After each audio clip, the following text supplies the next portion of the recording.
একক পদ্ধতি তোমাদের মনে অনেকেরই প্রশ্ন রয়েছে, স্যার সিজিএস পদ্ধতিতে একটা একক হয়, এসআই পদ্ধতিতে একক হয়, এফপিএস এমকেএস এগুলো স্যার কি, এবং এর জন্য বিভিন্ন রাশির এককের কি কি পার্থক্য হয় বা কি হয় সেই একক, এগুলো নিয়ে পরীক্ষায় তো প্রশ্ন দেয় বারংবারই। এবং তার কনসেপ্ট যদি আমরা পুরোপুরি জেনে যাই তাহলে এই সমস্ত প্রশ্নের উত্তর কিন্তু আমরা খুব সহজেই করতে পারবো। তো আজকে তোমাদের জন্য একক পদ্ধতি নিয়ে চলে এসেছি, পুরো কনসেপ্ট এবং তার সঙ্গে সঙ্গে প্রিভিয়াস ইয়ারে আসা বিগত বছরের বিভিন্ন প্রশ্নপত্র, বিভিন্ন পরীক্ষার প্রশ্নপত্র রয়েছে আজকে। তো ভালো করে যদি ক্লাসটা তোমরা দেখো পুরো শেষ পর্যন্ত, তাহলে একক পদ্ধতির পুরো কনসেপ্ট তোমাদের মাথায় গেঁথে যাবে এবং ক্লিয়ার হয়ে যাবে। চলো শুরু করি। আমরা একক পদ্ধতি, 4 রকম একক পদ্ধতি সম্পর্কে আমরা জানি। একটা হচ্ছে সিজিএস পদ্ধতি, যাকে আমরা মেট্রিক পদ্ধতি বলি। কি এই পদ্ধতি আমরা আসবো, তার আগে এই পদ্ধতিগুলোর নাম জেনে নিই। এফপিএস পদ্ধতি একটা রয়েছে, এমকেএস বলে আর একটা পদ্ধতি রয়েছে, এবং এসআই বা আন্তর্জাতিক পদ্ধতি, যেটা সবচেয়ে বহুল ব্যবহৃত পদ্ধতি, সেই এসআই পদ্ধতি। এই 4টে পদ্ধতি, তো এই 4টে পদ্ধতি সম্পর্কে ক্লাসের মধ্যে তো জানবই, তার আগে জেনে নিই একক পদ্ধতি বলতে আমরা কি বুঝি।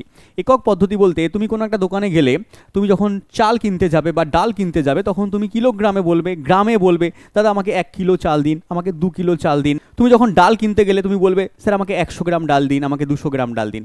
বা তুমি যখন মনে করো কোনো তরল পদার্থ কিনতে যাচ্ছ, তেল কিনতে যাচ্ছ, তখন তুমি বলবে যে আমাকে 1 লিটার তেল দিন, আমাকে পেট্রোল দিন 1 লিটার, আমাকে হচ্ছে তোমার কেরোসিন দিন 2 লিটার, এরকম তুমি তখন লিটারে বলবে। আবার তুমি যখন কোনো একটা জিনিসকে, কোনো একটা মনে করো বস্ত্র কিনতে যাচ্ছ, তখন তুমি হয়তো বলবে, স্যার আমাকে এত মিটারের ফিতে দিন, এত মিটারের কাপড় দিন, তাহলে তখন তুমি মিটার ইউজ করবে। তাহলে বিভিন্ন রাশির ক্ষেত্রে কিন্তু এই যে আমরা লাস্টে বলছি মিটার, লাস্টে বলছি আমরা কিলোগ্রাম, গ্রাম, এই লাস্টের যে এককগুলো, এই লাস্টের যে কথাগুলো ইউজ করছে ওগুলো একক, এবং সেগুলো বিভিন্ন রাশির ক্ষেত্রে পার্থক্য হচ্ছে, বিভিন্ন রাশির ক্ষেত্রে আমরা বিভিন্ন নাম ইউজ করছি এবং সেই নামগুলোই হচ্ছে একক। এই একক হচ্ছে কোনো একটা রাশিকে, নির্দিষ্ট রাশিকে, যেগুলো পরিমাপ করা যাচ্ছে, সেই রাশিকে আমরা যখন একটা নির্দিষ্ট পরিমাণকে প্রমাণ ধরে নিচ্ছি আর প্রমাণ ধরে নিয়ে রাশিটাকে পরিমাপ করছি, তখন তাকে বলছি আমরা একক। আমরা মেপে নিয়েছি যে 1 মিটার মানে কিন্তু এতটাই হবে, 1 মিটার মানে এতটাই হবে, একটা আগে থেকে আমরা একটা প্রমাণ মান ধরে নিয়েছি এবং তার রেসপেক্টে আমরা বলছি 2 মিটার, 2 গুণ, 3 গুণ, 4 গুণ, এরকম করে আমরা বার করছি। কিলোগ্রাম, আমরা একটা বাটখারাকে কিলোগ্রাম ধরে নিয়েছি যে এটাই 1 কিলোগ্রাম। আবার তুমি মনে করো কোথাও একটা তুমি গেলে, গিয়ে বললে, দাদা একটা আদলা ইট নিয়ে গেলে, হ্যাঁ বড় একটা ইট নিয়ে গেলে, দাদা 1 কিলো আমাকে আটা দিন, 1 কিলো আটা, ঠিক আছে আপনি কাজ করুন, 1 কিলো বাটখারা হটিয়ে দিন, এই যে আমি ইট নিয়ে এসেছি এটা দিন, নাহলে আপনার মাথায় মারবো। তাহলে তোমাকে কি দেবে? দেবে না, কারণ 1 কিলো একটা কি হচ্ছে না, মেপে ওটা একটা প্রমাণ মানকে ধরে নিয়েছে, ধরে নিয়ে তারপরে রাশিটাকে পরিমাপ করছে, তাহলে ওটা হচ্ছে প্রমাণ মান, ওটাই হচ্ছে রাশিটার একক। এবারে একক পদ্ধতি বিভিন্ন রকমভাবে বিজ্ঞানীরা বিভিন্ন নাম দিয়েছেন। 3-4টে পদ্ধতির নাম বললাম আমরা, তো 4টে পদ্ধতি যে নাম বলেছি, সেই 4টে পদ্ধতি আমাদের সম্পর্কে জানতে হবে, যে এই পদ্ধতিতে রাশিগুলোকে মাপতে গেলে আমরা এই নামগুলো ইউজ করব, এই প্রমাণ মানকে আমরা ধরে নেব এবং সেই প্রমাণ মানগুলো সেই রাশির হচ্ছে তোমার, সেই পদ্ধতিতে সেই রাশির একক হয়ে যাবে। যেমন সিজিএস পদ্ধতি, সিজিএস পদ্ধতি এই নামটা কি করে এসছে, 3টে আমরা মূল একক, 3টে মূল একক হচ্ছে দৈর্ঘ্য, ভর এবং সময়। এই 3টে মূল একককে আমরা প্রমাণ ধরে নিই, 3টে মূল একককে আমরা ধরে নিই, এইটা 3টে মূল একক, দৈর্ঘ্য, ভর, সময়। এখান থেকে আমরা সিজিএস পেয়ে যাচ্ছি। সি মানে এখানে হচ্ছে তোমার সেন্টিমিটার, দেখো লেখা আছে সি মানে সেন্টিমিটার, যেটা হচ্ছে দৈর্ঘ্যের একক। সি মানে সেন্টিমিটার, দৈর্ঘ্যের একক। এবার যখনই তুমি সেন্টিমিটার দিয়ে দেখবে কোনো রাশির মধ্যে সেন্টিমিটার আছে, তখনই তুমি ভাববে ওটা সিজিএসে আছে। যখনই তুমি দেখবে গ্রাম আছে, ভরের একক গ্রাম আছে, সেকেন্ড হচ্ছে সময়ের একক। তাহলে এই সময় সবসময় এসি হয়, সেকেন্ডই হয় আমরা দেখব। তাহলে এখানে আমরা পেয়ে গেলাম সি মানে সেন্টিমিটার, যেটা দৈর্ঘ্যের একক, জি মানে গ্রাম, যেটা ভরের একক, এবং এস মানে হচ্ছে সেকেন্ড, যেটা সময়ের একক। এই 3টে একককে আমরা যদি একসঙ্গে মিলিয়ে দিই তাহলে হবে সিজিএস পদ্ধতি। যখন কোনো রাশি, এটা তো সহজ, যে দৈর্ঘ্যের একক, ভরের একক, সময়ের একক, এরপরে যখন আমরা দেখব বেগের একক, বলের একক, ঠিক আছে, এই সমস্ত বড় বড় একক দেখব, তার মধ্যেও এগুলো লুকিয়ে আছে। যখন এগুলো দিয়ে তৈরি হবে রাশির এককগুলো, তখন সেগুলো হবে সিজিএস পদ্ধতিতে একক। ক্লিয়ার? তারপরে আসবে পরের পদ্ধতি, এফপিএস পদ্ধতি। এফপিএস পদ্ধতিতে 3টে রাশি হচ্ছে সেই একই, দৈর্ঘ্য, ভর আর সময়। এখানে এফ মানে হচ্ছে দৈর্ঘ্যের একক ফুট, এবং ভরের একক হচ্ছে পি দিয়ে পাউন্ড, এবং সময়ের একক এস দিয়ে আসছে second. FPS foot, pound, second. FPS foot হচ্ছে তোমার দৈর্ঘ্যের একক, পাউন্ড হচ্ছে ভরের একক, এবং এস হচ্ছে সেকেন্ড, সময়ের একক। এর শর্ট ফর্ম আমরা এরকমভাবে প্রকাশ করতে পারি, ফুটকে এফটি দিই এবং হচ্ছে পাউন্ডকে আমরা এলবি দিই, এবং সময়কে আমরা এস দিয়ে প্রকাশ করি। এমকেএস পদ্ধতি, তারপরে এমকেএস পদ্ধতিতেও সেমভাবে তিনটে মূল একক আছে। তিনটে মূল একক হচ্ছে দৈর্ঘ্য, ভর এবং সময়। দৈর্ঘ্যের একক এম দিয়ে আসবে মিটার, ভর এখানে কে দিয়ে আসবে কিলোগ্রাম, সময় এস দিয়ে আসবে সেকেন্ড। এই তিনটে হচ্ছে তোমার আমাদের মূল একক এমকেএস পদ্ধতিতে। তাহলে আমরা পেয়ে গেলাম এখানে সিজিএস, এখানে এফপিএস, এখানে এমকেএস। এই তিনটে পদ্ধতি খুবই সোজা স্যার। দৈর্ঘ্য, ভর, সময় তিনটের আমরা একক দিয়ে দিচ্ছি। সিজিএসে আরেকবার বলছি সেন্টিমিটার দৈর্ঘ্যের একক, জি মানে হচ্ছে ভরের একক গ্রাম, এবং এস মানে হচ্ছে সেকেন্ড হচ্ছে সময়ের একক। ক্লিয়ার? এফপিএস, এফ মানে হচ্ছে ফুট, ফুট হচ্ছে দৈর্ঘ্যের একক, পি মানে পাউন্ড ভরের একক, এবং এস মানে সেকেন্ড সময়ের একক। এবং এমকেএস পদ্ধতি, এমকেএস পদ্ধতি এম মানে হচ্ছে মিটার, মিটার মানে দৈর্ঘ্যের একক, কে মানে কিলোগ্রাম সেটা হচ্ছে ভরের একক, এবং এস মানে সেকেন্ড সময়ের একক। এই তিনটে নিয়ে তো কোনো অসুবিধা নেই। বললাম স্যার বুঝতে পারলাম। এবার এসআইটা বলুন, এসআই পদ্ধতিতে কটা মূল একক আছে? এসআই পদ্ধতিতে মোট 7টা মূল একক আছে। 7টা মূল একক কী কী বাবা? দৈর্ঘ্য, ভর, সময় ছিল, তিনটে ছিলই, দৈর্ঘ্য, ভর, সময়। এমকেএসে যেটা ছিল সেটা এখানে যুক্ত হয়েছে। এম মানে হচ্ছে মিটার দৈর্ঘ্যের একক, এবং কে মানে হচ্ছে কিলোগ্রাম যেটা ভরের একক, এবং এস মানে সেকেন্ড যেটা হচ্ছে সময়ের একক। এই তিনটে এমকেএসের থেকে নেওয়া হয়েছে, এবং তারপরে আর 4টে এখানে যুক্ত করা হয়েছে। এই 4টের নাম ভেরি ভেরি ইম্পর্টেন্ট, পড়ে রাখবে, পরীক্ষা আসবে। তড়িৎ প্রবাহ মাত্রা যাকে আমরা বলছি ইলেকট্রিক কারেন্ট, তার একক হচ্ছে অ্যাম্পিয়ার। ইলেকট্রিক কারেন্ট তার একক অ্যাম্পিয়ার, আমরা এ দিয়ে প্রকাশ করব। উষ্ণতা তার একক হচ্ছে কেলভিন হয়, উষ্ণতা বা তাপমাত্রা তার একক হচ্ছে কেলভিন, সেটাকে আমরা কে দিয়ে প্রকাশ করব। এবং দীপন প্রাবল্য তার একককে আমরা ক্যান্ডেলা সিডি দিয়ে প্রকাশ করব। পদার্থের পরিমাপ তার একককে আমরা মোল দিয়ে প্রকাশ করব, এবং সেটাকে আমরা এমওএল মোল এরমভাবে লিখে দেবো। তাহলে ওই তিনটে এমকেএসে ছিলই, বাদ বাকি 4টে আরও যখন এমকেএসের সঙ্গে যুক্ত হলো তখন সেটার নাম এমকেএস থাকলো না, আপডেট হয়ে এসআই পদ্ধতি, যাকে আমরা বলি সিস্টেম ইন্টারন্যাশনাল মানে আন্তর্জাতিক পদ্ধতি। ইন্টারন্যাশনাল সিস্টেম না বলে সিস্টেম ইন্টারন্যাশনাল বলে দিচ্ছে, না আন্তর্জাতিক পদ্ধতি।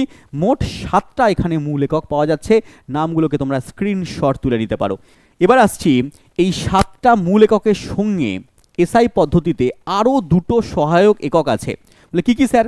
আর 2টো সহায়ক একক হচ্ছে একটা কোণ, কোণ হচ্ছে তোমার একক রেডিয়ান, এবং আরেকটা হচ্ছে ঘনকোণ যার একক হচ্ছে স্টেরেডিয়ান। তাহলে এই দুটো হচ্ছে সহায়ক একক। তাহলে এসআই পদ্ধতিতে আরও 2টো সহায়ক একক রয়েছে, যেটাকে আমরা বলছি কোণের একক রেডিয়ান এবং ঘনকোণের একক হচ্ছে স্টেরেডিয়ান। এখান থেকে বিভিন্ন প্রশ্ন পরীক্ষায় দিয়েছে, সেগুলো আমরা দেখব, এবং তারপরে আমরা বড় বড় রাশির এককের দিকে এগোবো। চলো প্রথম প্রশ্ন কি রয়েছে আমরা দেখে নিই। প্রথম প্রশ্ন এসএসসি সিজিএলে আসা প্রশ্ন, নিচের কোনটি এসআই পদ্ধতিতে বস্তুর পরিমাপের একক? আমি একটু আগেই বলেছি যে তোমার এসআই পদ্ধতিতে বস্তুর পরিমাপের একক দেখে নাও, পদার্থের পরিমাপ, এখানে মোল। তাহলে অপশানে আমার এখানে মোল রয়েছে, তাহলে মোল অপশান ডি আমার এখানে সঠিক উত্তর। নেক্সট প্রশ্ন বলেছে এসআই পদ্ধতিতে মোট একক কতগুলো আছে? এসআই পদ্ধতিতে মোট একক কতগুলো বলেছি? 7টা মূল একক আর 2টো হচ্ছে সহায়ক একক। কোন অপশানের মধ্যে আছে? 7টা মূল আর 2টো হচ্ছে সহায়ক একক, অপশান বি। দেখো একেবারে সোজা প্রশ্ন, কিন্তু না জানলে তোমার উত্তর ভুল হয়ে যাবে। দেখো আরআরবি এনটিপিসিতে একটা প্রশ্ন দিয়েছে, সিজিএস পদ্ধতিতে মূল একক কতগুলো আছে? সিজিএস, এমকেএস এবং এফপিএস এ 3টে করে মূল একক আছে। তাহলে এখানে আমার উত্তর হয়ে যাবে 3টে মূল একক। দৈর্ঘ্যের একক এখানে সেন্টিমিটার, ভরের একক গ্রাম, সময়ের একক সেকেন্ড। নেক্সট প্রশ্ন, এসআই পদ্ধতিতে তাপমাত্রার একক কি? তাপমাত্রা বা উষ্ণতা এর একক হচ্ছে কেলভিন, যাকে আমরা কে দিয়ে প্রকাশ করছি? অপশান এ, কে দিয়ে আমরা প্রকাশ করি। নেক্সট প্রশ্ন, তড়িৎ প্রবাহের একক কি? তড়িৎ প্রবাহের একক হচ্ছে অ্যাম্পিয়ার। তাহলে এসআই পদ্ধতিতে এর একক হচ্ছে অ্যাম্পিয়ার। উত্তর এখানে অপশানের মধ্যে নেই, তাহলে অপশান করে নেবে একটা ই, এখানে অ্যাম্পিয়ার কিন্তু সঠিক উত্তর হয়ে যাবে, অ্যাম্পিয়ার। তাহলে এখানে অ্যাম্পিয়ার সঠিক উত্তর হয়ে গেল, এ দিয়ে আমরা প্রকাশ করছি। নেক্সট প্রশ্ন, এমকেএস পদ্ধতিতে তাপের একক কি? তাপের একক দেখো, তাপ আলাদা, তাপমাত্রা আলাদা বা উষ্ণতা আলাদা। উষ্ণতা তাপমাত্রা একই কথা, ছেলেপিলে গুলিয়ে যায়, ঠিক আছে? উষ্ণতা বা তাপমাত্রা একই কথা, কিন্তু তাপ বাবা আলাদা কথা। যদি আমরা তাপমাত্রা বলি তাহলে এর এসআই একক হচ্ছে কেলভিন, আর সিজিএসে বললে এই তাপমাত্রা যদি তোমরা এসআই একক বলো তাহলে কেলভিন আসছে, এবং সিজিএস একক যদি বলি আমি তাহলে এর সিজিএস একক হচ্ছে তোমার কি আসছে? ডিগ্রি সেলসিয়াস আসছে। যদি এফপিএস একক বলি তাহলে ডিগ্রি ফারেনহাইট আসছে। এগুলো মনে রাখবে, ইম্পর্টেন্ট। আর যদি তাপ বলি, তাপের ক্ষেত্রে কিন্তু আলাদা হয়ে যাবে। তাপের ক্ষেত্রে এর সিজিএস একক হচ্ছে কি হয়? সিজিএস একক হচ্ছে ক্যালোরি হয়। তাপের সিজিএস এ একক হচ্ছে ক্যালোরি, এবং এসআই পদ্ধতিতে যদি একক বলো তাহলে হয়ে যাচ্ছে তোমার এসআই পদ্ধতিতে জুল, এসআইতে একক হচ্ছে জুল। তাহলে অপশান এখানে জুল হয়ে যাবে সঠিক উত্তর, এগুলো মনে রাখবে। তাহলে ক্লাস করতে করতে আমরা আরও রাশির একক জানবো, প্রশ্নের মধ্যে যেগুলো রয়েছে সেগুলো সম্পর্কে আমরা জানলাম, তাপের একক তাপমাত্রার একক সম্পর্কে জানলাম, এবং এর যদি এফপিএস একক হয় তাহলে হয়ে যাবে এখানে ব্রিটিশ থার্মাল ইউনিট, এফপিএস এ হচ্ছে ব্রিটিশ থার্মাল ইউনিট। এবং আরও রাশি রয়েছে সেগুলো সম্পর্কে আমরা জানবো। তার সঙ্গে সঙ্গে তোমাকে বলে দিই, দেখো সরকারি চাকরি কিন্তু কোনো লটারির টিকিট না যে তুমি ফর্ম ফিল আপ করলে কালকে পরীক্ষায় বসলে পরের দিন তুমি চাকরি পেয়ে গেলে, এরকমভাবে হয় না। এখানে কিন্তু শুধু লাক ফ্যাক্টর কাজ করে না, লাক ফ্যাক্টরের সঙ্গে সঙ্গে কিন্তু তোমাকে একটা সঠিক ডেডিকেশন কাজ করবে, একাগ্র হয়ে তপস্যার সঙ্গে কিন্তু পড়াশোনা করতে হবে, একটা টাইম টেবিল মেনে পড়তে হবে, কনসেপচুয়ালভাবে পড়তে হবে, এবং তার সঙ্গে দরকার কিন্তু একটা সঠিক গাইডেন্স। এই সমস্ত কিছু তুমি কিন্তু এক জায়গায় পাবে ইয়োর স্টাডি অ্যাপের মধ্যে। ইয়োর স্টাডি অ্যাপ কোথায় পাবে? গুগল প্লে স্টোর থেকে বা কমেন্ট বক্সের লিঙ্ক থেকে তুমি ইয়োর স্টাডি অ্যাপকে ডাউনলোড করে নাও। আমি তোমাকে চ্যালেঞ্জ করে বলছি, নিজের পার্সোনাল চাকরির পরীক্ষা ক্র্যাক করার অভিজ্ঞতা দিয়ে, প্লাস আমাদের এখানে প্রচুর ছেলেপিলে যারা চাকরি পেয়েছে তাদের চাকরি ক্র্যাক করানোর অভিজ্ঞতা দিয়ে তোমাকে বলছি যে আমাদের এখানে যে সমস্ত টিচাররা পড়ান, প্রত্যেকটা টিচার কনসেপ্ট সহকারে বেসিক থেকে চ্যাপ্টার ওয়াইজ একেবারে এমনভাবে পড়াবেন তোমাকে যাতে চাকরির পরীক্ষায় কিন্তু একটা প্রশ্নও ফসকাবে না। তো দেরি না করে অবশ্যই আমাদের ব্যাচে যুক্ত হয়ে যাও, তোমার পছন্দের ব্যাচে যুক্ত হয়ে যাও, এবং বিস্তারিত জানতে কন্ট্যাক্ট নাম্বার দেখতে পাচ্ছ, সেখানে তুমি কল করে নিতে পারো। যদি তোমার বেসিক কনসেপ্ট ক্লিয়ার না থাকে সায়েন্সে, তাহলে তুমি যুক্ত হতে পারো আমাদের ইয়োর স্টাডি অ্যাপের মধ্যে, কারণ এই সমস্ত জিনিসপত্র পুরো জলের দরে ফলের রস করে দিচ্ছি আমি, কারণ এই সমস্ত যারা আমার কাছে পড়েছে তারা এই সমস্ত উড়িয়ে দেবে, ধোঁয়া করে দেবে। তোমরা যেটা মনে করো বুঝতে পারছি না আমি, স্যার তাপ কি কাকে বলে, তাপমাত্রা কাকে বলে, এইসব বেসিক জিনিসপত্র থেকে শুরু করে একেবারে জিরো লেভেল থেকে শুরু করে একেবারে আপ লেভেল অবধি, একেবারে অ্যাডভান্স লেভেল অবধি তোমাকে নিয়ে গেছি। ফিজিক্স, কেমিস্ট্রি, বায়োলজি, এই তিনটে পার্ট আমি পড়াচ্ছি ইয়োর স্টাডি অ্যাপের মধ্যে। যদি মনে হয় স্যার সায়েন্স আমার কমজোরি রয়েছে, তো অবশ্যই তুমি যুক্ত হতে পারো, তোমার ফাউন্ডেশন ক্লিয়ার হয়ে যাবে, এবং তোমার পরীক্ষায় যত স্টেট লেভেল প্লাস সেন্ট্রাল লেভেলের পরীক্ষা আছে, এমসিকিউ লেভেলে যত পরীক্ষা আছে, সেখানে আমি তোমাকে গ্যারান্টি সহকারে বলতে পারি আমার পড়ানোর টপিক থেকে একটা প্রশ্ন কিন্তু বাইরে যায় না। তো যুক্ত হতে পারো আমাদের ইয়োর স্টাডি অ্যাপের মধ্যে, যেখানে আমার সায়েন্সের কোর্স তো আছেই, বাদ বাকি অন্যান্য কোর্সও আছে, বা কম্বো ব্যাচও রয়েছে, বা স্পেশাল রেলওয়ের জন্য এসএসসির জন্য ব্যাচ রয়েছে, তুমি যুক্ত হতে পারো। দেখে নিই আমাদের পরের প্রশ্ন। দেখো পরের প্রশ্ন বলেছে তাপের সিজিএস একক কি? একটু আগেই বললাম আমি, তাপের সিজিএস একক হচ্ছে ক্যালোরি, এসআইতে হচ্ছে জুল, এবং সিজিএস পদ্ধতিতে একক হচ্ছে ক্যালোরি। অপশান এ আমার এখানে সঠিক উত্তর। এবং তার সঙ্গে আরেকটা জিনিস মনে রাখবে, 1 ক্যালোরি মানে কত জুল? 4.2 জুল। এটাও পরীক্ষায় তোমাকে দিয়ে দিতে পারে, 1 ক্যালোরি মানে 4.2 জুল। নেক্সট প্রশ্ন, নেক্সটে চলে এসো, এককবিহীন রাশি কাকে বলে? দেখো এককবিহীন কিছু রাশি আছে যাদের কিন্তু তুমি একক পাবে না। বলে স্যার কেন একক পাবো না? তার কারণ হচ্ছে এই রাশিগুলো দুটো সমজাতীয় রাশির অনুপাত। মনে করো একটা রাশি রয়েছে, এই রাশিটা হচ্ছে তোমার ওপরেও ভর নিচেও ভর, তাহলে দুটো ভরের অনুপাত। তাহলে ভরের অনুপাত হলে ওপরের রাশিটার ভর নিচের রাশিটার ভর, তাহলে ওপরে হচ্ছে কেজি নিচেও হচ্ছে কেজি, বা ওপরে গ্রাম নিচেও গ্রাম, বা ওপরে পাউন্ড নিচেও পাউন্ড। তাহলে এই পাউন্ড পাউন্ড ভর ভর মানে কেজি কেজি কেটে যাবে, কেটে গেলে পরে রাশি তুমি একক পাবে না। তাহলে যে সমস্ত রাশি দুটো সমজাতীয় রাশির অনুপাত, তাদের এককগুলো কেটে যায়, ঠিক আছে, ওপর নিচে কেটে যায়, তখন তুমি শুধু মান পাবে, একক পাবে না। তাহলে সেই রাশিগুলোকে বলবো আমরা এককবিহীন রাশি। যেমন পারমাণবিক গুরুত্ব, আপেক্ষিক গুরুত্ব, আণবিক গুরুত্ব, বিকৃতি, এগুলো সব হচ্ছে তোমার এককবিহীন রাশির মধ্যে পড়ছে। নামগুলো পড়ে রাখবে, পরীক্ষা এখান থেকে কোশ্চেন দেয়। দেখো কোশ্চেন দিয়েছে এখানে, নিচের কোন রাশিটির কোনো একক নেই? দেওয়া আছে আপেক্ষিক তাপ, আপেক্ষিক গুরুত্ব, রোধ নাকি আপেক্ষিক রোধ।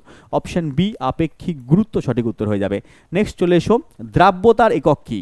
দ্রাব্যতা হচ্ছে আর একটা রাশি যার কোনো একক নেই, কারণ দ্রাব্যতা যদি কাকে বলে তোমাকে একটু বলে দিই। দ্রাব্যতা হচ্ছে 100 গ্রাম কোনো দ্রবণে, 100 গ্রাম কোনো দ্রবণে যতটা দ্রাব দ্রবীভূত থাকে। মনে করো কোনো জল আছে, 100 গ্রাম কোনো একটা তুমি জল নিয়ে নিলে, ঠিক আছে, 100 গ্রামের মধ্যে একটা দ্রবণ নিয়ে নিলে, তাহলে সেই দ্রবণের মধ্যে যতটা মনে করো চিনি গুলে যাচ্ছে, সর্বাধিক যতটা চিনি গুলতে পারে, সেটাই তার দ্রাব্যতা। তাহলে ওপরে হচ্ছে তোমার যতটা দ্রাব গুলছে, যতটা চিনি গুলছে, আর নিচে হচ্ছে তোমার মোট দ্রবণ, মোট দ্রবণটা হচ্ছে 100 গ্রাম ধরে নিতে হবে। তাহলে 100 গ্রাম নিচে রয়েছে, ওপরে কত গ্রাম রয়েছে, তাহলে গ্রাম গ্রাম কেটে যাবে, শুধু মান পাবে তুমি, তাই তো? তাহলে 100 গ্রামের মধ্যে, 100 গ্রাম কোনো দ্রবণের মধ্যে যত গ্রাম দ্রবীভূত আছে, সাপোজ রয়েছে হচ্ছে তোমার 65 গ্রাম, তাহলে কি আসছে, এর তোমার গ্রাম গ্রাম কেটে যাচ্ছে, 65/100 আসছে দ্রাব্যতা, পার্সেন্টেজে করলে 100% দিয়ে তুমি গুণ করে দেবে, তাহলে 65% হচ্ছে ওর দ্রাব্যতা। এরকমভাবে তোমাকে দ্রাব্যতা ক্যালকুলেশন করতে হয়, এর কোনো একক তুমি পাবে না, তাহলে এর কোনো একক নেই। নেক্সট প্রশ্ন চলে এসো। নেক্সটে চলে আসি, কিছু ছোট এককের নাম বলবো, তারপরে কিছু বড় এককের নাম বলবো, খুব খুব খুব ইম্পর্টেন্ট, পরীক্ষায় আসবে। তো প্রথমে কিছু ছোট এককের নাম জেনে নাও। প্রথমে লেখা আছে মাইক্রন। এই মাইক্রনকে মাইক্রোমিটারও বলে, এই মাইক্রনকে তোমার পরীক্ষায় মাইক্রোমিটারও দেওয়া থাকতে পারে। এই 1 মাইক্রোমিটার মানে 10-এর মাথায় -6 মিটার, বা তুমি এটাকে বলতে পারো 1/10-এর মাথায় 6। তাহলে উপরে 1, নিচে 10-এর মাথায় 6 দিয়ে ভাগ করলে কত পাবে তুমি, 0.5টা 0, তারপরে 1 পাচ্ছ, তাহলে অত মিটার, একদম খুব ক্ষুদ্র। এটা কোন কাজে ইউজ করা হয় স্যার, আণুবীক্ষণিক বস্তুর আকার মাপতে ইউজ করা হয়। আণুবীক্ষণিক বস্তু, হ্যাঁ, তোমার একেবারে কোষের আকার তুমি মাপছো, তাহলে তার জন্য ইউজ করা হচ্ছে তোমার এই মাইক্রন বা মাইক্রোমিটার। নেক্সট আরও কিছু ছোট একক জেনে নাও। দেওয়া আছে অ্যাংস্ট্রম। অ্যাংস্ট্রমকে তোমার এরকমভাবে প্রকাশ করা হয়, এর মাথায় 0, যেমন মাইক্রনকে প্রকাশ করা হচ্ছিল মিউ দিয়ে, এটাকে ইউ এর থেকে একটু নিচে কেটে দিলে মিউ বলা হয়, মিউ এম বা মিউ দিয়ে প্রকাশ করা হচ্ছে মাইক্রোমিটারকে। এবং এখানে অ্যাংস্ট্রমকে তুমি এর মাথায় 0 দিয়ে প্রকাশ করবে। 1 অ্যাংস্ট্রম মানে মনে রাখবে 10⁻⁻10 মিটার, 10-এর মাথায় -10 মিটার। খুব ইম্পর্টেন্ট, স্ক্রিনশট তুমি তুলে নিতে পারো। এটা হচ্ছে অন্তঃপরমাণু দূরত্ব, কেলাসের মধ্যে যে অণুগুলো আছে তার দূরত্ব, দুটো পরমাণুর মধ্যে কার দূরত্ব নির্ণয় করা হয়, এবং তার সঙ্গে সঙ্গে তরঙ্গ দৈর্ঘ্য মাপা হয়। এখানে তরঙ্গ দৈর্ঘ্য মাপতেও কিন্তু অ্যাংস্ট্রম কাজে লাগে। এটা পেয়ে গেলে, তাহলে অ্যাংস্ট্রম। এরপরে চলে আসুন ন্যানোমিটার। 1 ন্যানোমিটার মানে হচ্ছে 10-এর মাথায় -9 মিটার, 10-এর মাথায় -9, বা 1 করে দিলে 1/10-এর মাথায় 9 এত মিটার। এটা আলোর তরঙ্গ দৈর্ঘ্য, পরমাণুর ব্যাস মাপতে কাজে লাগছে ন্যানোমিটার। আর একটা হচ্ছে ফার্মি, বা যাকে বলছি আমরা ফেমটোমিটার। 1 ফার্মি মানে হচ্ছে 10⁻⁻15 মিটার, এটা সবচেয়ে ক্ষুদ্র, এর মধ্যে সবচেয়ে ক্ষুদ্র হচ্ছে ফেমটোমিটার। নিউক্লিয়াসের ব্যাস মাপতে ইউজ করা হয়। পরমাণুর ভেতরে যে নিউক্লিয়াস আছে বা কোষের ভেতর যে নিউক্লিয়াস রয়েছে তার ব্যাস পরিমাপ করতে ইউজ করা হচ্ছে এখানে ফেমটোমিটার বা ফার্মি। তাহলে 4টে নাম বললাম, একবার রিভিশন করে নাও। মাইক্রোমিটার, মাইক্রোমিটার হচ্ছে 10⁻⁻6 মিটার, আণুবীক্ষণিক বস্তুর আকার মাপতে ইউজ করা হয়। অ্যাংস্ট্রম, 1 অ্যাংস্ট্রম মানে 10⁻⁻10 মিটার, এটা কি করা হয়, এটা হচ্ছে পরমাণুর অন্তঃপরমাণু দূরত্ব, কেলাসের মধ্যেকার দূরত্ব, তরঙ্গ দৈর্ঘ্য মাপতে ইউজ করা হয়। ন্যানোমিটার হচ্ছে 10⁻⁻9 মিটার, আলোর তরঙ্গ দৈর্ঘ্য, পরমাণুর ব্যাস নির্ণয় করা হয়। ফেমটোমিটার 10⁻⁻15 মিটার, নিউক্লিয়াসের ব্যাস মাপতে কাজে লাগে। ঠিক আছে, চলে এসো, এবার আমরা কিছু কোশ্চেন দেখে নিই। দেওয়া আছে 1 ন্যানোমিটার মানে কত অ্যাংস্ট্রম বা কত এখানে মাইক্রোমিটার। তোমাকে একটু ক্যালকুলেশন করে দেখিয়ে দিই। 1 ন্যানোমিটার মানে 10⁻⁻9 মিটার, আর 1 অ্যাংস্ট্রম মানে 10⁻⁻10 মিটার। বড়কে বড় হচ্ছে এটা, ন্যানোমিটারটা বড়। তাহলে 1 ন্যানোমিটার এটা কার সমান হবে, এটা সমান হবে 10 অ্যাংস্ট্রমের। তাহলে 10 অ্যাংস্ট্রমের সমান হবে 1 ন্যানোমিটার। এর ক্যালকুলেশন আমি করাইনি, ক্যালকুলেশন আমি কোর্সের ভেতর করাই, এখানে এত সময় নেই। এখানে আমাদের 50খানা কোশ্চেন রয়েছে, তার সঙ্গে কনসেপ্ট রয়েছে, এগুলো করাতে হবে। তো এখানে রয়েছে আমাদের 10, এটা মনে রাখবে। আর যদি পুরো ডিটেলসে ক্যালকুলেশন চাও, আরও বিস্তারিত জানতে চাও, তাহলে ভাবা কোর্সের মধ্যে যেতে হবে, কারণ এখানে আমার ইউটিউবের সময় কম থাকে, এখানে কম সময় আমাকে বেশি কোশ্চেন করাতে হয়, আর ওখানে আমাকে কনসেপ্ট বেশি আমরা করাই, যাতে কনসেপ্ট পারলে পারে তুমি সমস্ত প্রশ্নের উত্তর নিজেই দিতে পারবে। ঠিক আছে, তো চলো আমরা পরের প্রশ্নে চলে আসছি। নিচের কোন এককটির সাহায্যে তরঙ্গ দৈর্ঘ্য মাপা হয়? তরঙ্গ দৈর্ঘ্য মাপতে আমি দুটো একক বলেছি, একটা বলেছি আমরা ন্যানোমিটার, একটা বলেছি আমরা অ্যাংস্ট্রম। তাহলে অ্যাংস্ট্রম দিয়ে মাপা হচ্ছে, আর একটা হচ্ছে তোমার ন্যানোমিটার দিয়ে মাপা হচ্ছে। অপশানে কোনটা আছে আমরা দেখে নিই। অপশানের মধ্যে আমাদের রয়েছে অ্যাংস্ট্রম, তাহলে অ্যাংস্ট্রম আমার এখানে সঠিক উত্তর হয়ে গেল। নেক্সট প্রশ্ন, ফার্মি এককের সাহায্যে কোনটা পরিমাপ করা হয়? ফার্মি, তাহলে এখানে দেওয়া আছে রাস্তার দূরত্ব, হবে না। সমুদ্রের গভীরতা, হবে না। দুটো নক্ষত্রদের মধ্যে দূরত্ব, হবে না। তাহলে পরমাণু নিউক্লিয়াসের ব্যাসার্ধ বা ব্যাস মাপতে কাজে লাগছে ফার্মি বা ফেমটোমিটার। 1 ফার্মি মানে 10⁻⁻15 মিটার, মনে রাখবে। নেক্সট প্রশ্ন, নেক্সট কি দেওয়া আছে দেখে নিই আমরা। বলেছে পারমাণবিক আকার যে ইউনিটে বা যে এককে মাপা হয়। পারমাণবিক আকার কোন এককে মাপা হয়? দেখো এখানে নিউটন এবং টেসলা তো হবে না, এটা আমি এখনো বলিনি, এটা হচ্ছে অন্য রাশির একক, এটা আমরা পরে আসবো। তার আগে দেওয়া আছে ফার্মি আর অ্যাংস্ট্রম, এই দুটোর মধ্যে একটা হবে। দেখো অ্যাংস্ট্রম দিয়ে কী মাপা হয় একবার তোমাকে দেখিয়ে দিই। অ্যাংস্ট্রম দিয়ে কী মাপা হচ্ছে এখানে না, আন্তঃপরমাণু দূরত্ব কেলাসের অণুগুলোর মধ্যে দূরত্ব, তরঙ্গ দৈর্ঘ্য, এগুলো মাপা হচ্ছে। আর এখানে ফার্মি দিয়ে নিউক্লিয়াসের ব্যাস মাপা হচ্ছে। তার সঙ্গে সঙ্গে আমরা বলতে পারি পরমাণুর আকারও এর সঙ্গে মাপা যাচ্ছে এখানে ফার্মি এককের সাহায্যে। তাহলে অপশান আমার অ্যাপ্রোপ্রিয়েট হচ্ছে ফার্মি বা ফেমটোমিটার, কারণ এটা অ্যাংস্ট্রম হবে না, এটা পরমাণুর দূরত্ব, ঠিক আছে, পরমাণু দুটোর মধ্যে দূরত্ব মাপার জন্য ইউজ করা হচ্ছে, পরমাণুর আকার মাপতে ইউজ আমরা করতে পারবো না। তাহলে উত্তর আমার এখানে হয়ে যাবে বাবা, কি বাবা, উত্তর অপশান অনুযায়ী হয়ে যাচ্ছে ফার্মি। নেক্সট প্রশ্ন, এবার আমরা চলে আসবো কিছু বড় এককের নামের মধ্যে, কিছু বড় একক জানবো এবং সেই বড় একক কোন কাজে ইউজ করা হয় সেটা আমরা দেখে নিই। খুব ইম্পর্টেন্ট একটা নাম দেওয়া আছে নটিক্যাল মাইল, এটাকে নট বলা হয়। এই 1 নট মানে হচ্ছে 1852 মিটার। স্যার কোন কাজে ইউজ করা হয় নট বা নটিক্যাল মাইল? এটা হচ্ছে যত জলযানের দূরত্ব, হ্যাঁ জলের মধ্যে দূরত্ব, আমাদের যে নর্মাল দূরত্ব কিলোমিটারে ইউজ করি আমরা, কিলোমিটার মিটারে ইউজ করি, কিন্তু যখন জলের মধ্যে দূরত্ব হবে তখন আমরা জলযানের দূরত্ব, স্টিমারের দূরত্ব, ঠিক আছে, এই সমস্ত জাহাজের দূরত্ব, এগুলো যখন জলের মধ্যে দূরত্ব মাপবো তখন আমরা নটিক্যাল মাইল কথাটা ইউজ করব। এবং 1 নটিক্যাল মাইল মানে হচ্ছে 1852 মিটার, মনে রাখবে। এবার দেখে নাও আরও কিছু বড় একক রয়েছে এখানে। একটা অ্যাস্ট্রোনমিক্যাল একক, যাকে আমরা AU বলি। এই অ্যাস্ট্রোনমিক্যাল ইউনিট আমরা কোথায় ইউজ করি? গ্রহ নক্ষত্রদের মধ্যে দূরত্ব, সূর্য পৃথিবীর মধ্যে দূরত্ব, বুধ তোমার সূর্যের মধ্যে দূরত্ব, ছায়াপথের মধ্যে দূরত্ব, এগুলো সবই নির্ণয় করতে আমাদের কি ইউজ করতে হয়? Astronomical unit.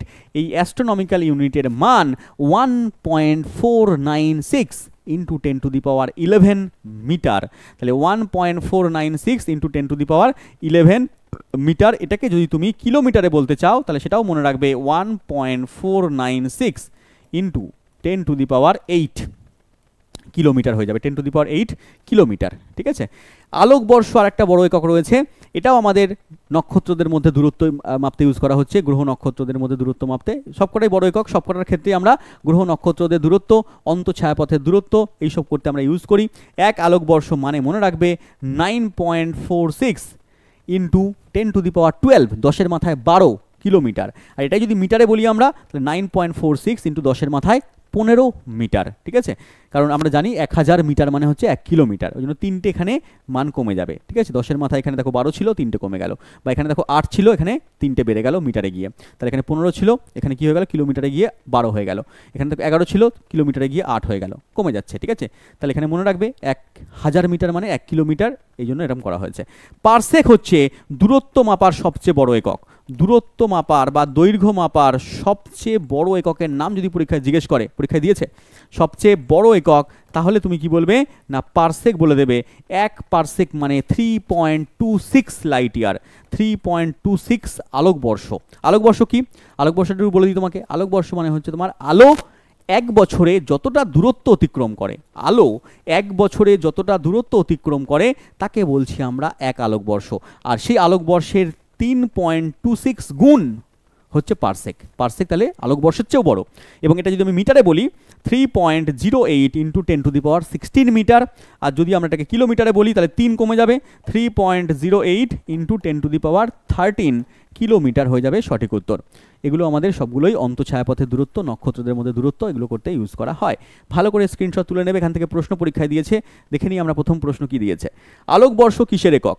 সময়, দূরত্ব, আলো নাকি আলোর প্রাবল্য? আলোকবর্ষ হচ্ছে আমাদের দূরত্ব একক, দূরত্বের একক বা দৈর্ঘ্যের একক আমরা বলতে পারি। নেক্সট প্রশ্ন, আলোকবর্ষ হলো জ্যোতির্বিজ্ঞানের দূরত্বের একক, ক্ষুদ্র দূরত্বের একক, সময়ের একক, আলোর গতিবেগ। কি হবে? জ্যোতির্বিজ্ঞানের দূরত্বের একক, কারণ ক্ষুদ্র দূরত্ব তো হবে না, সময় তো হবে না, গতিবেগ তো হবে না, তাহলে আমার উত্তর হয়ে যাচ্ছে জ্যোতির্বিজ্ঞানের দূরত্বের একক। জ্যোতির্বিজ্ঞানে কি করা হয়? গ্রহ নক্ষত্র দিয়ে কাজকর্ম করা হয়, যেখানে আমরা গ্রহ নক্ষত্রদের মধ্যে দূরত্ব এই সমস্ত বার করি।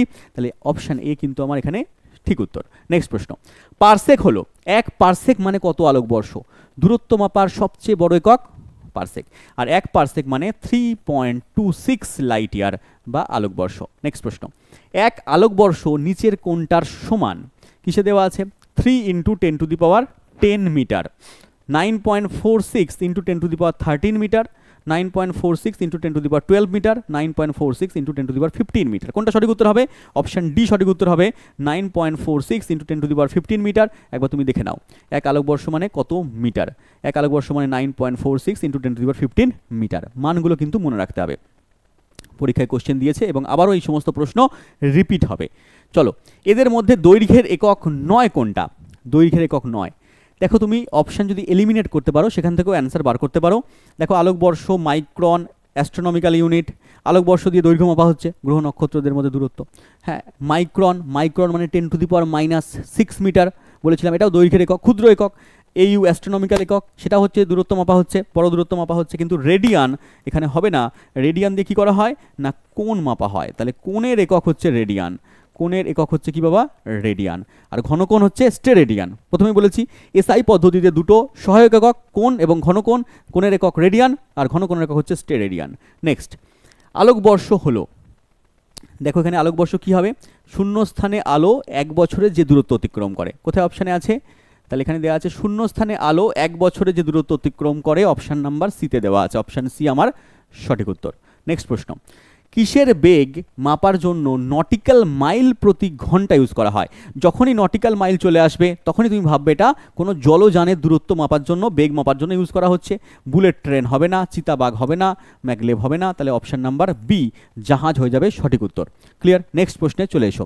নেক্সট প্রশ্ন কি বলেছে, পারসেক কিসের পরিমাপের একক? পারসেক দিয়ে কী মাপা হয়? দৈর্ঘ্য। দৈর্ঘ্য মাপা সবচেয়ে বড় একক হচ্ছে পারসেক।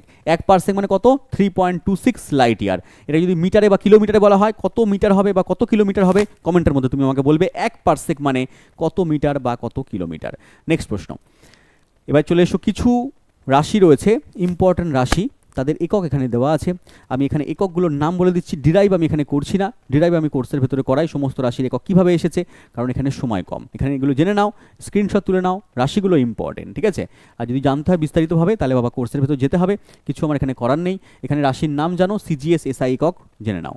দেখো কিছু রাশি রয়েছে আয়তন, আয়তনের একক কী রয়েছে? ঘন সেন্টিমিটার, যাকে আমরা সেন্টিমিটার কিউব বলি, বা এখানে এসআই পদ্ধতিতে বললে ঘন মিটার, যাকে আমরা মিটার কিউব বলি। তাহলে আয়তন একক পেয়ে যাচ্ছি সিজিএসে সেন্টিমিটার কিউব, এসআইতে হচ্ছে মিটার কিউব। পরের ইম্পর্টেন্ট রাশি হচ্ছে ঘনত্ব, যাকে বলছি গ্রাম পার সেন্টিমিটার কিউব, আর এটা হচ্ছে সিজিএস। এসআইতে বললে গ্রামের জায়গায় কী হবে? কিলোগ্রাম হবে, আর সেন্টিমিটারের জায়গায় মিটার হবে, তাহলে এখানে কেজি পার মিটার কিউব, এটা হচ্ছে এসআই একক। আর বলের একক তো তোমরা সবাই জানো, সিজিএসে ডাইন হয়, এসআইতে হচ্ছে নিউটন হয়।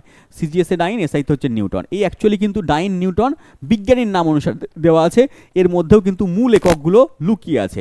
ডাইন মানে তোমাকে আমি জাস্ট বলে দিচ্ছি, ডাইন মানে মনে রাখবে গ্রাম সেন্টিমিটার পার সেকেন্ড স্কোয়ার, এটা মানেই হচ্ছে ডাইন।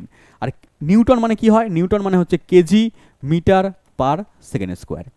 ঠিক আছে? বলে স্যার কী করে এসছে এগুলো? এগুলো বলতে গেলে পারে তোমাকে বিস্তারিতভাবে পড়তে হবে, ঠিক আছে? এগুলো জেনে নাও, আমি যদি কোনোদিন সময় পাই এগুলো ডিরাইভ করার, এখানে ক্লাসের মধ্যে ইউটিউবে করাবো, ঠিক আছে? নাহলে এগুলো জেনে রাখো। ক্ষমতা, ক্ষমতা হচ্ছে তোমার আর্গ পার সেকেন্ড, আর এসআই পদ্ধতিতে হচ্ছে তোমার জুল পার সেকেন্ড বা ওয়াট। ক্ষমতার একক ওয়াট আমরা জানি, ওয়াট মানেই হচ্ছে জুল পার সেকেন্ড আমরা বলতে পারি, আর সিজিএসে আর্গ পার সেকেন্ড। চাপের একক হচ্ছে তোমার ডাইন পার সেন্টিমিটার স্কোয়ার, এসআইতে বললে নিউটন পার মিটার স্কোয়ার, যাকে আমরা পাস্কাল বলি। নিউটন পার মিটার স্কোয়ার বা পাস্কাল হচ্ছে এসআই একক। বেগের একক হচ্ছে সেন্টিমিটার পার সেকেন্ড সিজিএসে, এসআইতে metre per second, metre per second. এই মিটার পার সেকেন্ডকে অনেক সময় এরকমভাবে লেখা হয় মিটার -1, সেন্টিমিটার S-1। ত্বরণের একক হচ্ছে centimetre per second square, centimetre per second স্কোয়ারকে সেন্টিমিটার পার সেকেন্ড স্কোয়ার বা সেন্টিমিটার S-2 লেখা হয়। এটা এসআইতে মিটার পার সেকেন্ড স্কোয়ার বা মিটার S-2 লেখা হয়। তাহলে প্রত্যেকটা রাশির একক খুবই ইম্পর্টেন্ট, ভেরি ভেরি ইম্পর্টেন্ট, লিখে নাও। এখান থেকে পরীক্ষায় তোমরা কিন্তু কমন পেয়ে যেতে পারো, স্ক্রিনশট তুলে খাতায় নোট ডাউন করে রাখবে। চলে এসো কিছু প্রশ্নের মধ্যে চলে আসি। বলেছে ড্যাশের একক হচ্ছে তোমার পাস্কাল। পাস্কাল কার একক? পাস্কাল আমরা একটু আগেই বলেছি, দেখে নাও। পাস্কাল হচ্ছে তোমার এখান থেকে পেয়ে যাবে, পাস্কাল হচ্ছে দেখো নিউটন পার মিটার স্কোয়ার, বা পাস্কাল হচ্ছে চাপের একক, চাপের এসআই একক। তাহলে চাপের এসআই একক আমরা পেয়ে যাচ্ছি পাস্কাল। এখানে বায়ুর চাপ দেওয়া আছে, তাই হয়ে যাবে উত্তর। তাহলে বায়ুর চাপের একক হচ্ছে আমরা পাস্কাল পেয়ে যাচ্ছি। পরীক্ষা এখান থেকে আরেকটা প্রশ্ন দিয়ে দেয় যে 1 পাস্কাল মানে কত ডাইন পার সেন্টিমিটার স্কোয়ার? দিয়ে দেয় এরকম, 1 পাস্কাল মানে হচ্ছে 1 নিউটন পার মিটার স্কোয়ার, আর এর সিজিএস একক হচ্ছে ডাইন পার সেন্টিমিটার স্কোয়ার। তাহলে 1 পাস্কাল মানে কত নিউটন পার মিটার স্কোয়ার? উত্তর হয়ে যাবে 10, উত্তর হয়ে যাবে 10 ডাইন পার সেন্টিমিটার স্কোয়ার। নেক্সট প্রশ্নে চলে এসো। বলেছে চাপের এসআই একক কি? চাপের এসআই একক কি বললাম? পাস্কাল। তাহলে অপশান আমাদের এ সঠিক উত্তর, পাস্কাল, বা পরীক্ষায় অপশান দিতে পারে newton per metre square. Next প্রশ্ন, ওয়াট কিসের একক? ওয়াট হচ্ছে ক্ষমতার একক। ওয়াট না দিয়ে তোমাকে এরকম দিতে পারে জুল পার সেকেন্ড। ওয়াট মানেই হচ্ছে তোমার জুল পার সেকেন্ড। কার একক? না ক্ষমতার একক। নেক্সট প্রশ্ন দেওয়া আছে দেখো, বলেছে নিউটন কিসের একক? নিউটন বলের একক, একদম সোজা। নিউটন হচ্ছে তোমার বলের এসআই একক। বলের সিজিএস একক হচ্ছে ডাইন। 1 নিউটন মানে 10⁵ ডাইন, উল্টো দিকে 1 ডাইন মানে 10⁻⁻5 নিউটন। নেক্সট প্রশ্ন চলে এসো, কোন রাশির একক ডাইন? বলেই দিলাম। বলের একক, বলের সিজিএস একক হচ্ছে ডাইন। ঠিক আছে, বাদ বাকি এককগুলো একটু তোমাদের বলে দিই। ভরবেগের একক মনে রাখবে তোমরা, এসআই পদ্ধতিতে যদি বলি আমরা কেজি মিটার পার সেকেন্ড, আর সিজিএস যদি বলি আমরা তাহলে পরে ভরের একক হচ্ছে গ্রাম সেন্টিমিটার পার সেকেন্ড। এটা এসআই একক, এটা হচ্ছে তোমার সিজিএস একক। যদি বলি শক্তির একক স্যার কী হবে, শক্তি এবং কার্যের একক সেম হবে, শক্তি বলো আর কার্য বলো, এর এসআই একক হচ্ছে জুল হবে, আর সিজিএসে বললে আর্গ হবে। ক্ষমতার একক যদি বলো তাহলে পরে জুল পার সেকেন্ড হবে, বা তোমাদের ওয়াট বলতে পারো, জুল পার সেকেন্ডকে আমরা ওয়াটও বলতে পারি, বা এখানে আমরা সিজিএসে বলতে পারি erg per second, erg per second. মনে রাখবে এককগুলো। চলে আসি পরের প্রশ্ন। পরের প্রশ্ন দেওয়া আছে সিজিএস পদ্ধতিতে আয়তনের একক কি? আয়তনের একক আমরা বললামই যে সেন্টিমিটার কিউব, সিজিএসে হচ্ছে সেন্টিমিটার কিউব, এসআইতে হচ্ছে তোমার মিটার কিউব। নেক্সট প্রশ্নে চলে এসো, ক্ষমতার একক কি হবে? ক্ষমতার একক ওয়াট বা joule per second. Option B আমাদের সঠিক উত্তর। নেক্সট প্রশ্নে চলে এসো, এবার আমরা কিছু আরও বড় এককের নাম জেনে নিই। কিছু কিছু রাশি ইম্পর্টেন্ট রয়েছে, তার একক রয়েছে, ভালো করে স্ক্রিনশট তুলে নিতে পারো। তাহলে এটা ইম্পর্টেন্ট পেজ। এখানে রাশি রয়েছে কার্য, শক্তি, এর একক দেওয়া আছে এখানে জুল, এটা হচ্ছে এসআই পদ্ধতিতে একক দেওয়া আছে। সিজিএসটাও তোমাকে লিখে দিচ্ছি, সিজিএসটাও ইম্পর্টেন্ট, সিজিএসে হচ্ছে আর্গ, এসআইতে জুল, সিজিএসে আর্গ। তড়িৎ আধান, এর এসআই একক হচ্ছে কুলম্ব, যাকে আমরা সি দিয়ে প্রকাশ করি, আর সিজিএসে যদি বলো তাহলে হচ্ছে তোমার স্ট্যাট কুলম, স্ট্যাট কুলম হচ্ছে তোমার সিজিএস একক। যদি বলো বিভব পার্থক্য, স্যার ভোল্ট, এসআইতে হচ্ছে ভোল্ট, ভি দিয়ে প্রকাশ করি আমরা, আর সিজিএসে হচ্ছে স্ট্যাট ভোল্ট, স্ট্যাট ভোল্ট হচ্ছে সিজিএস একক। রোধ যদি বলো তাহলে ওহম, ওখানে সেমভাবে স্ট্যাট ওহম, স্ট্যাট ওহম হয়ে যাচ্ছে এখানে আমাদের সিজিএস একক। চুম্বক ক্ষেত্রে হচ্ছে টেসলা, এসআই একক, পরীক্ষায় এসআই দেয়, আর কম্পাঙ্ক হচ্ছে হার্জ, এসআই পরীক্ষায় দিয়ে দেয়। তাহলে চুম্বক ক্ষেত্র টেসলা আর কম্পাঙ্ক হচ্ছে হার্জ। ক্লিয়ার? চলে এসো কী কী প্রশ্ন এখান থেকে দিয়েছে দেখে নিই। দেখো দিয়েছে এখানে প্রশ্ন একটা, নিম্নোক্ত কোনটি শক্তির একক নয়? শক্তির একক নয় কোনটা? দেখো শক্তির এককের মধ্যে এখানে দেখো পাস্কাল দেওয়া আছে, অপশন ডি। পাস্কাল কিন্তু শক্তির একক না, এটা হচ্ছে চাপের একক। পাস্কাল কি বললাম? চাপের একক। স্যার আর্ট তো পড়েছি আমরা, জুল তো পড়েছি, ক্যালোরি, ক্যালোরি হচ্ছে তাপের একক, তাপ শক্তির একক। ক্যালোরি হচ্ছে তাপের সিজিএস একক, বললাম তাপও একটা শক্তি, তাহলে তাপ শক্তির সিজিএস একক হচ্ছে ক্যালোরি। তাই জন্য আমাদের অপশন এ হবে না, অপশন ডি হবে। নেক্সট প্রশ্ন কি দেওয়া আছে দেখো, নিম্নলিখিত এককগুলোর মধ্যে কোনটা তড়িৎ শক্তির একক? তড়িৎ শক্তির একক বা শক্তির একক। তড়িৎ শক্তির একক কী হচ্ছে? জুল এখানে দেওয়া আছে, অপশান জুল হয়ে যাবে সঠিক উত্তর। অনেকে ভাববে স্যার ওয়াট হবে, ওয়াট হবে না, জুল হবে, কারণ শক্তির একক। বা আমরা আর একটা বলি তড়িৎ শক্তির একক জুল ছাড়াও কিলো ওয়াট আওয়ার বা watt hour, kilowatt hour বা ওয়াট আওয়ার বলি, ঠিক আছে, যাকে আমরা বিওটি বলি, কিলো ওয়াট আওয়ারকে বিওটি, বোর্ড অফ ট্রেড ইউনিটও বলা হয়। তাহলে এটাও আমরা ইউজ করতে পারি অপশান অনুযায়ী, যদি থাকে কিলো ওয়াট আওয়ার বা ওয়াট আওয়ার, এটাও করে দেবে। নেক্সট প্রশ্ন, কোন রাশির একক ভোল্ট? ভোল্ট কার একক বললাম? বিভব প্রভেদ বা বিভব পার্থক্যের একক হচ্ছে ভোল্ট। তাহলে কী দেওয়া আছে? তড়িৎ বিভব, তড়িৎ বিভব বা বিভব পার্থক্য, বা আরেকটা হয় তড়িৎ চালক বল, তড়িৎ চালক বল, তড়িৎ বিভব, বিভব পার্থক্য, প্রত্যেকের একক হচ্ছে তোমার ভোল্ট হয়। ক্লিয়ার? নেক্সট প্রশ্ন চলে এসো। নেক্সট প্রশ্ন কী দেওয়া আছে?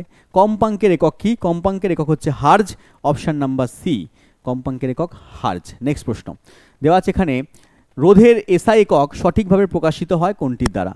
দেখো রোধের এসআই একক হচ্ছে ওহম, ওহমকে প্রকাশ করা হয় এরকম সিম্বল দিয়ে, ওহম, এরকম একটা সিম্বল দিয়ে ওহমকে প্রকাশ করা হয়, মনে রাখবে। নেক্সট প্রশ্ন চলে এসো। এখানে বলেছে তিনটেই মূল একক দ্বারা গঠিত রাশিটির নাম কি? তিনটে মূল একক, তিনটে মূল একক মানে দৈর্ঘ্যের একক, দৈর্ঘ্যের একক, ভরের একক আর সময়ের একক। এই তিনটে মূল এককই থাকবে এটার, এই চারটে অপশানের মধ্যে কোনটার মধ্যে? উত্তর হয়ে যাবে এখানে ভরবেগ। ভরবেগের একক কি দেখো? ভরের একক হচ্ছে সাপোজ কেজি, এসআইতে বললে কেজি মিটার পার সেকেন্ড। দেখো এখানে ভরের এককও আছে কেজি, এখানে মিটারও আছে দৈর্ঘ্যের একক, এখানে সেকেন্ড আছে সময়ের একক, তিনটেই মূল একক আছে। বা তুমি যদি সিজিএসে বলো তাহলে সিজিএসে আসবে গ্রাম সেন্টিমিটার পার সেকেন্ড।